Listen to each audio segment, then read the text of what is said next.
friend tomorrow. You could be working at the same place. It's kind of like that old cartoon where the coyote and the rabbit like go attack each other, and then or the coyote and the roadrunner attack each other, and then when they are done with the day, they go off and have a drink. It's just theater. And we are a free country, and we are supposed to be managed by the people, and the people have to dig out of this hole and force change, because it's way farther down the road than we ever thought. I mean, I'm not I'm not out here for for attention and saying crazy stuff, and I'm sure YouTube would take me down if I said, this entire system is so bad, and it's going to take a century to screw it up. It's going to take a while for it to be fixed, and Americans have to understand they got to fix it themselves. And I think that is the crux of what we do in our position with this Patriot News Network that we have. Excuse me. We have this group of people who's so fired up that's ready to make change, and then there's a large What's that? Finally. Yeah, exactly. But then there is still, Mike, a large contingency of people who have fallen asleep, who've stuck their head back in the sand, who said it's too much, and then they continue to go online and complain about it, and they say, well, nothing's going to be done about it. And I've told my audience this multiple times, where they've been doing this for decades. There's no way you can come in after 3 years, 2 years, 6 months of seeing the corruption and just say, okay, let's microwave this back into oblivion. That's not how this works. So in your experience, because you've got a lot of it, how does this work then? Because the people are rising up now, but how does it work for the people moving forward? Well, you have to, there's some simple things to do that actually scare the living crap out of these people. And I'll go back to, remember there was this cybersecurity bill about 5 years ago, and everyone was like, and there was something about it, but I'm telling you, the populace went nuts, and everyone was going to vote for it. And those phones exploded across Congress, across party lines, and it scared everyone.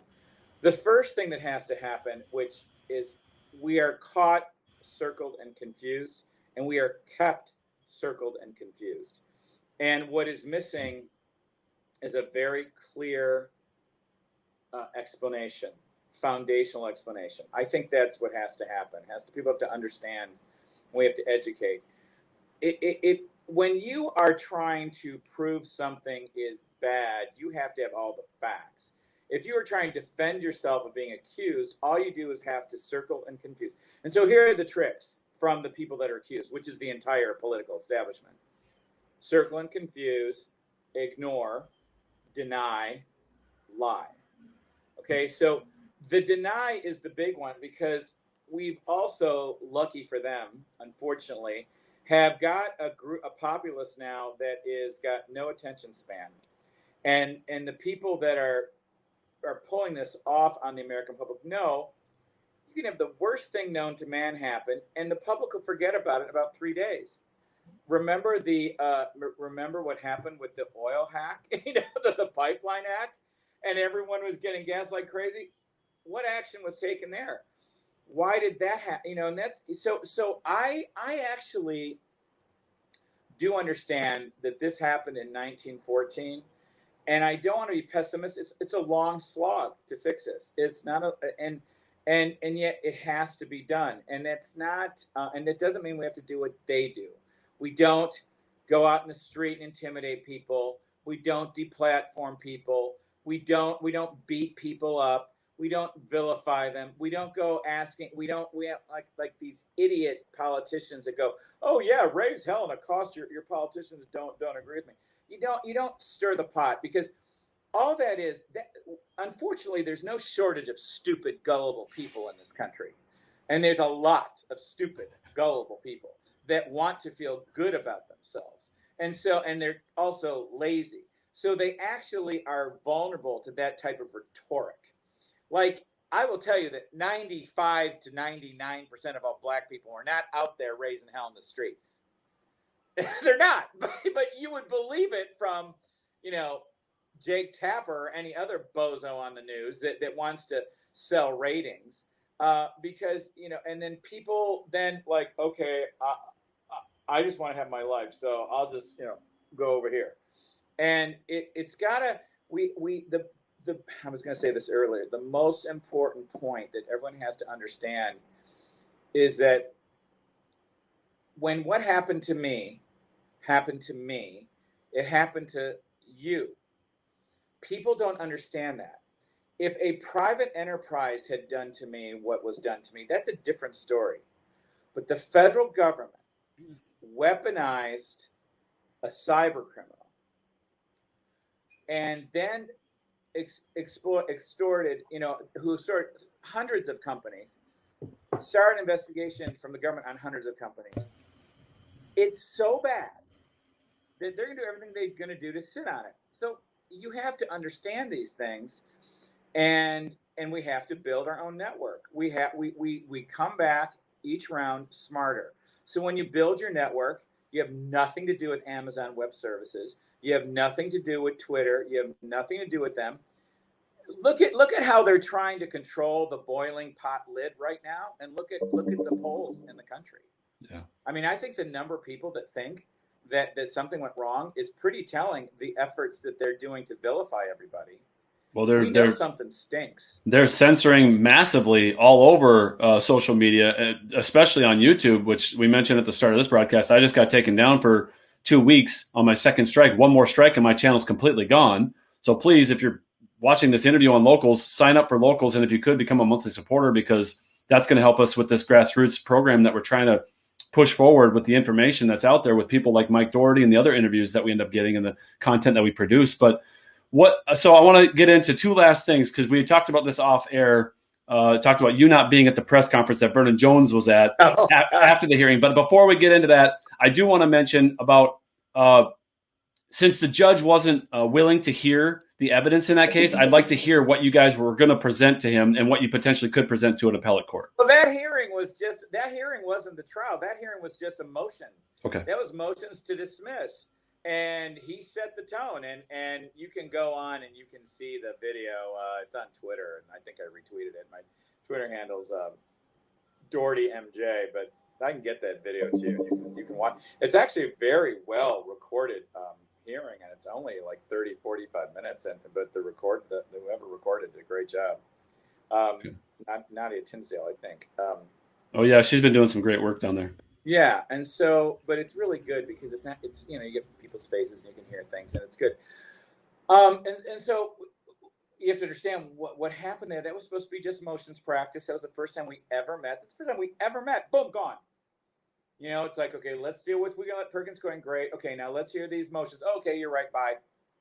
And, certainly within his judicial powers. But we look at the fact that it was done from the bench. We look at the fact that there was no order written by him. We look at the fact that it was done so fast. We look at the fact that the law is black and white. Black and white, and that those are not two races. That the runoff is, and so, but it's okay. It doesn't matter. You have to understand the big picture. And the big picture is what I call the long slog up Justice Mountain. I'm the only person that wasn't surprised in that room. I mean, people in the midst were like, "Oh my God." I was like, yeah, well, I've been doing this a long time. So I've seen this game before.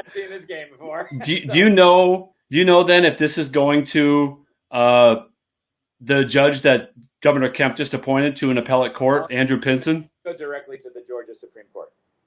This will? Yeah. Yeah, this goes right to the Georgia Supreme Court. Have you worked with Andrew Pinson before or know anything about this justice that he put in place? No, I don't. I mean, I Okay. met Andrew. I saw him last week. He seems like a perfectly nice guy. I know that, look, when you say anti-Trump, I mean, what I say, and I don't know Andrew, this isn't about him, but I can tell you right now that in Georgia, there's as many people. You got to ask yourself the following question. I don't know the answer. Why the hell has the Georgia establishment got the following tune going on? Oh, well, because this is their pitch, by the way. Well, when races are close, everyone that loses gets really upset. So this is really about you're being upset because the race was close. We changed the law a little bit. Now it's time to move on. And that is quintessential political establishment whistling past the graveyard. Yeah.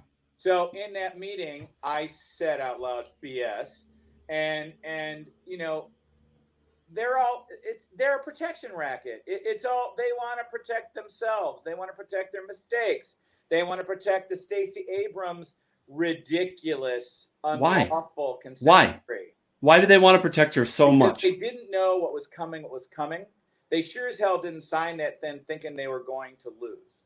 And now everything they did shows they set themselves up for failure in their incompetence and arrogance, and they don't want that out. When politicos and bureaucrats make mistakes, they do not write apology letters and write Right. and fix amends. They cover it up, spin, and move on. And what we've seen from the left for the last 15 years, we're seeing from the right in spades right now. Because and the problem is, and then you vilify anybody in the GOP that isn't for that. Here's their problem. It isn't the grassroots Tea Party people they want to call that are upset. Everyone's upset. So Yep. everyone's ticked off, not just your activists. That's the next step of the game. They lasso you up in a little group. Yep. They label you as terrible. And they shoot you out to Pluto. Yeah. You know what the precipice for this was? I mean, there was many precipices. Obviously, COVID being probably the most detrimental to their cause last year.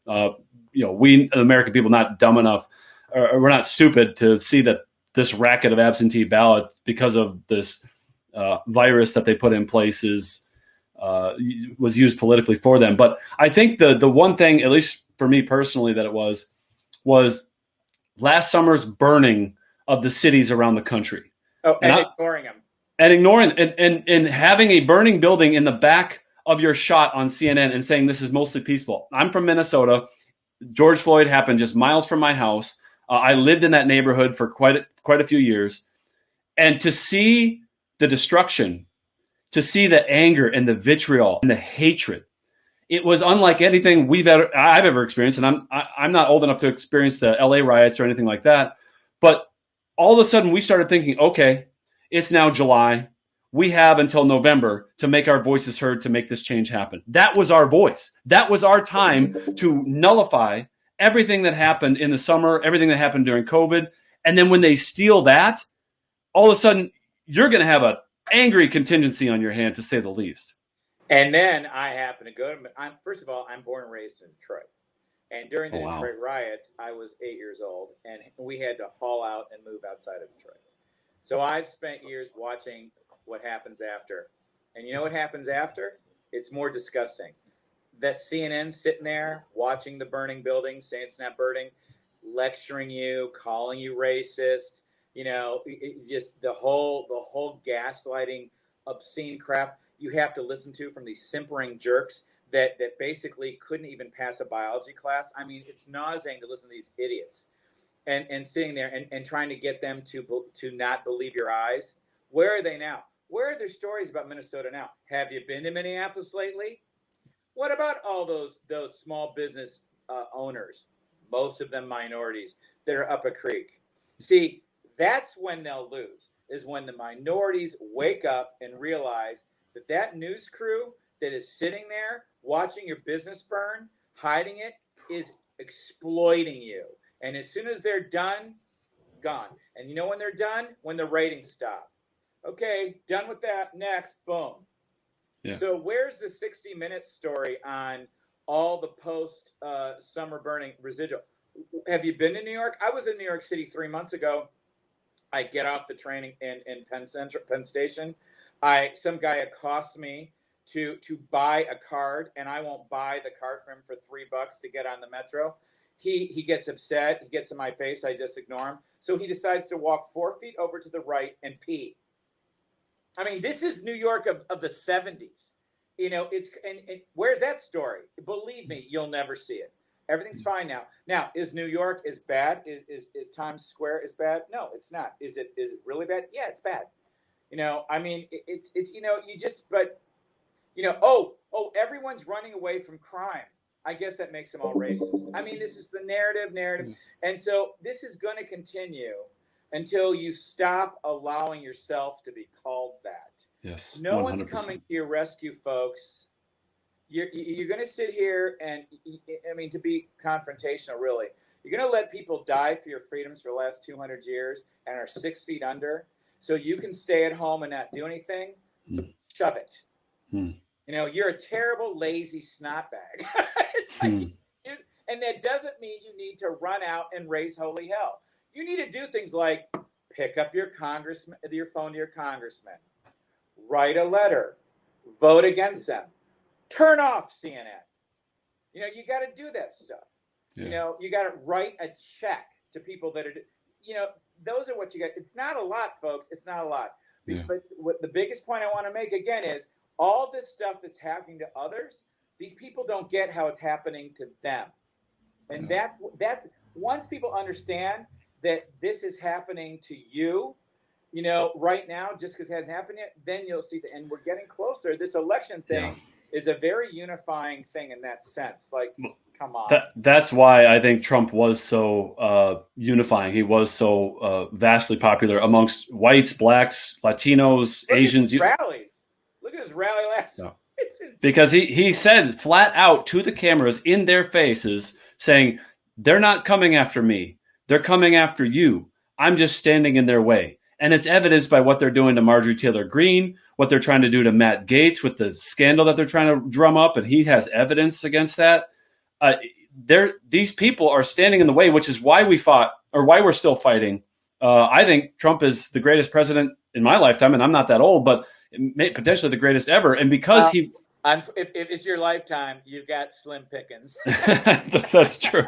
You're right about that. I do want to bring in one more thing about the hearing, and that is you brought in Dominion into this hearing as well, along with the 3 individual counties. And I wanted to ask you why the 3 individual counties specifically, along with the State Board Elections Commission, and then why bring in Dominion? Because I think a lot of people are asking in Georgia, well, how can we have any confidence in 2022 or moving forward if the new laws did not get rid of the machines? They just basically put window dressing on some careful laws that we have moving forward. Exactly the deal. And we didn't sue Dominion. Dominion's not a defendant, and we didn't talk about Dominion like Dominion was the problem. But it's the elected officials getting a system that doesn't comply with Georgia law is the problem. But guess what? If no one enforces laws, the laws are non-existent. So if you can't get an Article 3 judge to listen to it and everything get dismissed on the merits beforehand because you don't have 5 days, I mean, there's a pattern here, okay? So you've got the entire political government establishment refusing to enforce the law and not wanting to rule on it. And so much pressure on the people to make the decisions that they don't want to do it. And so what the American public has to learn about is the fine art of judicial tossing of hot potatoes, okay? So they passed a law. And it didn't address the real issue. And it is window dressing. What are you going to do about it? Sue? Guess not. So, you have to, unfortunately, they're rigging the ballot boxes, which means you have to show up in droves. And the rigging of the ballot boxes is really not the GOP as much. Although I'm so up in arms. I certainly know both sides have cheated throughout history, but I would say the Democrats cheat way more because the Democrats think we're right, the populace is stupid, we're morally superior, this is war, in war, everything's fine, cheating, lying, gaslighting, damaging, that's all okay. So that's fine. So, and they're way ahead of us on this. They are so down the road. We're sitting here at the first inning, and the Democrats are going, we've been playing for 7 innings, folks. I mean, So, and we're discovering things that you're saying. So, I mean to ramble on too much about that, but no, that's good. That's great because you have the experience, and that's people who've been down this road. Like you said, you've been called a conspiracy theorist. You've been called all these different names, but you've been in the dirt for so long. Like you said, you're just tired, but you're still fighting for it. All we were doing was diagnosing cancer, wanting to mind our own business. The last thing I ever was a conspiracy theorist. And it just, I mean, it's hard to call me a conspiracy theorist, actually, because you can if you want to name call and you're an idiot and don't do any research. Right. But those people can go shove it. I was just minding my own business, diagnosing cancer, and these bozos came in. And the lack of accountability for going after 700,000 cancer patients and destroying that facility based on a complete fabricated lie that the FTC knew they were fabricating. is outrageous. But what's more outrageous is everyone ignoring it. Yeah. Because that's how it comes to you. Because I Yeah. guarantee you, you're 2 degrees separation from all those patients. Yeah. That's just one example. As soon as it hits people's doorstep, that's when it becomes real. But like you said, it's already too late at that point. So do you think that Georgians can have confidence in the elections moving forward if these machines are still there? It's not black and white. I believe that the GOP establishment's going to want to absolutely win. I don't think. I really don't think the. It's more sophisticated than that. It's not black and white like, oh, Dominion's changing things. It's that it's this perfect system of just no fingerprints. Yeah. And so we have to overwhelm them this time because we can't get heard in court. And we'll see what the Georgia Supreme Court will do. The biggest picture to look at is how hard it is to get justice. And you have to read it specifically. Take what the judge said in my case. Really? Here's the law, black and white. But we got tossed out from the bench because we didn't serve correctly how are you supposed to get into the Senate? You want to explain that to me? And he said it's 2 different elections when the law says it's not. So here's what they say. Oh, you have the appellate process. So there we go. 2022, money, time. Yeah, because that's why this is so important, what you did and what you're still doing. Let's talk about this. What is the process now for you guys moving forward? We haven't had the order yet. Once we get the order, then we have 10 days to file the Georgia Supreme Court, and then we file the Supreme Court and we see how fast it goes. But the biggest thing folks have to look at is the repetition of the process. People have to look at the macro, what's going on in this country, not just each specific case. Yeah. Every judge is. I mean, look, there's all sorts of things that make judges do things, and that's why there's an appellate process. But the judicial system has no care about time and no care about money, none. And most people don't go through it to see what. Here's what I took Scalia's separation of powers class, and Scalia himself told me over breakfast, 2 feet away from him, me and him only, said, the Americans think the system is just wonderful and that it works because they don't understand, quote unquote, lives are ruined every day in courtrooms, every day. Yeah. And it's a terrible thing, and that's the end of my quoting him, but it is a terrible thing. Yeah, it's beyond terrible. There's a guy out here on YouTube. His name is David Jose. He's been fighting this battle with constitutional knowledge, and he's been trying to educate the people on what they need to do constitutionally to move forward with maladministration and serving affidavits and bringing these people to accountability because we, the people, hold the power. And he's really been doing a lot of groundwork on that. We don't understand our self-interest enough. And so, Yeah.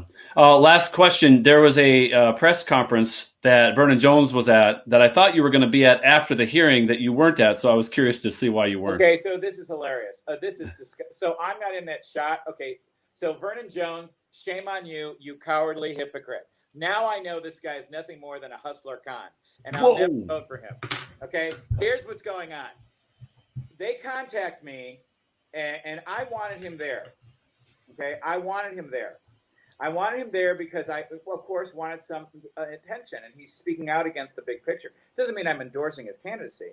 So we meet beforehand, and we've got the whole thing, and they want me and these people standing up who are friends of mine. They didn't get them. These are associates of mine. They're there to hear my case. And so the agreement's going to be he's going to do his press conference. I don't want it to be my press conference because I don't want to be seen that way, the judiciary. But I will certainly speak, freely. So after the judge just tosses us out in milliseconds, which no one in their right mind thought was going to happen, I hear from his comms person saying, "Oh, we're taking a little different course," and so he's really going to talk about the big picture stuff, and that's all he's going to talk about. And I said, well, that's cowardly. I said, whatever, and then you can talk after. So then I'm up there and I'm standing behind him. Now notice that picture, I'm cut out. I'm right behind him. He cuts me out. Then he doesn't intro me, which he said he was going to do. He goes, I will let the next speaker. Then they all leave. See how I'm not there? I'm on the right to that woman, to the right. That's Anna, and I'm to the right of her. And they cut me out of the shot. Then what I find out later, so I go up to the podium, all those people are leaving. They're like gone. I start thinking they're all walking away. Wow. I hear his Facebook feed cuts. And I'm like, well, way to carve it out, you chicken crap con. It's like, oh, and so all he does is narrative. And here, so guess what? We don't win the first little battle. He runs like a little girl. So sorry, little girls, but you know what? Maybe I should say a little human. But and then they're gone. I'm like, that to me is opportunistic, insincere, not really having stomach for battle. And that means I think he's raising all this stuff up just to gain votes and to exploit discontent. And that makes me very nervous that a former Democrat who's now wearing a Republican flag is doing it only to gain office. And Lord knows what he's going to do when he's in. So that little stunt ticked me off, as you can tell, because I thought, okay, there you go, you gutless wonder. Wow, I had no clue that's why you weren't in the picture. Why would you? Right? And so now I can send you my press conference right after. Yeah, I would like to see it because I was watching this feed from the Gateway Pundit. That's where this story is from. And I was waiting for you to come up, and I was, like you said, waiting for him to introduce you. I didn't hear anything, and all of a sudden the feed cuts, and I was like, well, I want to hear from Mike Doherty. I want to know what he has to say about this. Well, but notice also, again, you have to watch what's not there. How much did he talk about my case? Zippo. Yeah. So he came. Politics. So if you would have won, or at least moved forward in that hearing, he probably would have had a different tone. Yada yada yada. Holy smokes, Mike! Listen, this is what people need to hear, because I've had Candace Taylor on, which is why I got kicked off of YouTube for the next 2 weeks, because she's been out there filing motions for grand juries, and she actually got a verdict the other day, but the DA is not letting her hear it, or not letting her see the verdict. They're playing political games with her on that grand jury. But they took down 2 of my interviews off YouTube, and they struck me because of those interviews with Candace Taylor, because she's speaking the truth. Meanwhile, Vernon Jones is out in front of all the cameras, hugging people, and he's got his arm around these CNN reporters saying, now, where's the accountability with you guys? He's saying, well, quote unquote, all the right things, but I had no clue that that's what he did at the press conference. Hustler. And imagine what he would do if he were in office. Just another Brian Kemp. Oh my gosh. Worse. No. Yeah, worse. So worse than Brian? Oh, yeah, you can be worse. Brian Kemp's pretty bad. Oh, well, yeah, okay, fine. Listen, I believe you, but man. Oh, no, you don't pull that stunt on me and chew me up and spit me out, and don't think I'm not going to talk about it. I mean, it was shameless. Disrespectful, exploitative, political, the usual. It's like, look, that's the Shark Tank we're in, folks. I'm a shark too. I'm going to say the right thing back. But what they count on is all us naive little citizens out there going, oh, okay, no. Sorry, Vernon. Yeah. Wow. I'm glad you brought that up. And in fact, if you could email me your press conference or get it to me somehow, I'd love to post that for you. I'd love to post that out there for you. Wow. Okay. Mike, would you come back and talk to us again? We just tore through an hour, and hell yeah, and now we got to get to the nitty gritty. We're skimming along the top. Dude, somebody with your experience in the swamp and trying to expose these people is exactly what we need for the education for these people in Wisconsin, in Michigan, in Pennsylvania, in Georgia, in Arizona, and others. I mean, all 50 states should be audited, but those specifically right now. And then that was really good information. Thank you for joining us today. Oh, I love it. Thanks so much. Yeah, you're welcome. Hey, stay online for a second. I'm going to say goodbye to you off the air. I'm going to say goodbye to everybody here. Guys, again, I'm not on YouTube for a while. Like, I think it's 12 days or something like that because they're communists over there. So please sign up for locals here. Share this around so people know where I'm at. Obviously, share this interview because it was freaking fire. And let people know we're over at locals. Also, if you're a follower here, thank you so much, first and foremost, for following. It means the world to us. The only reason we have these channels is for you. Like I've always said, and I'll continue to say, I just want to take the information from someplace and disseminate it to the people who need the information for education. And I want to be that conduit for you guys. And Mike is incredibly generous with his time and his experience to give to you guys. So if you like this content and you're a follower and you want to become a monthly subscriber, it would really help with the future of this channel and the future of this content. Again, there's no obligation, but if you want to subscribe here at Locals, I would really appreciate that. Mike Doherty, thank you so much. To be continued. See you guys later.